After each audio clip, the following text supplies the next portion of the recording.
Well, Seema, the first thing we want to think about is safety.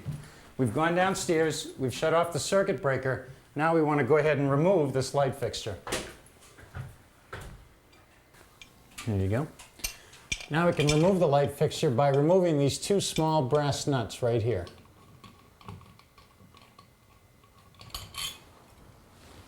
Okay.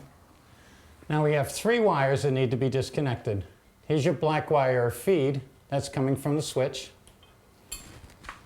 Here's your white wire or your neutral. That's what's going to complete the circuit. Now the 3rd wire is the ground wire. It's connected to the ground screw on the fixture strap. We're going to remove that with a straight screwdriver, and our fixture will be down. Now with the light fixture removed, we can remove the fixture strap, which holds the light fixture up tight against the ceiling. The box is connected to the joist with these 2 wood screws. We're going to remove them so we can bring the box down. Now with the box down, we can see the clamp that actually connects the 2 wires, holds them together. One of those wires is going to the circuit breaker panel. The other goes down to the switch. They're connected by a screw that clamps them together. It's actually the ground for the lighting fixture. Now we can go ahead and remove the box. It's called a pancake box. It's thin metal. It goes flush with the plaster on the ceiling. Attached to that was the light fixture bracket with these small screws. But for the fan, we want to use a fan box. This is thicker construction, thicker steel, and it has larger screws that can not only hold the weight of the fan, but also the movement.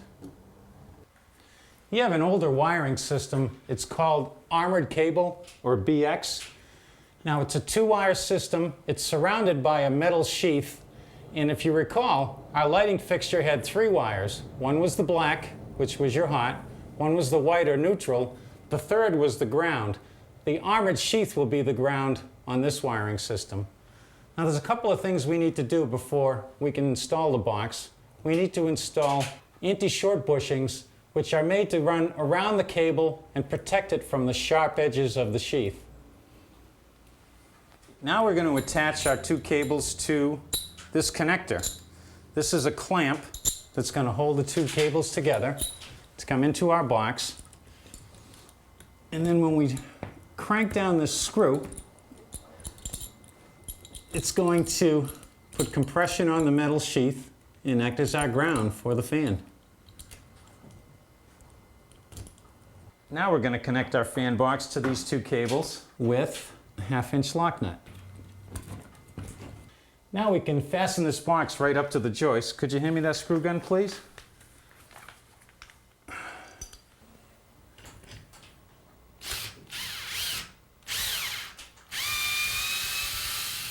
Okay, Seema. Here's our fan motor. It's attached to this down rod with a ball at the top. It hangs on our fan bracket that I'm going to install on the fan box. While I do that, you can go ahead and assemble the blades. Now your fan has a black wire, which will power the fan. The fan also has a light fixture. That's going to be powered by this blue. Your white is the neutral. That's common for the fan and for the light. Your green is your ground.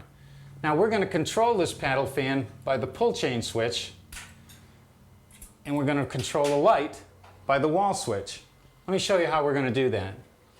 We're going to connect the hot feed from the circuit breaker panel to the fan. We're also going to use that connection for one of the wires to send power down to the switch. When we turn the switch on, the power will come back through this wire and connect to the blue for your light.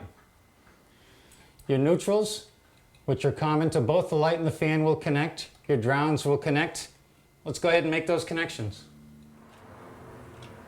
We're going to twist the wires together, make a solid connection, and twist on the plastic wire nut. Now we just need to secure the canopy, and we're ready for the blades.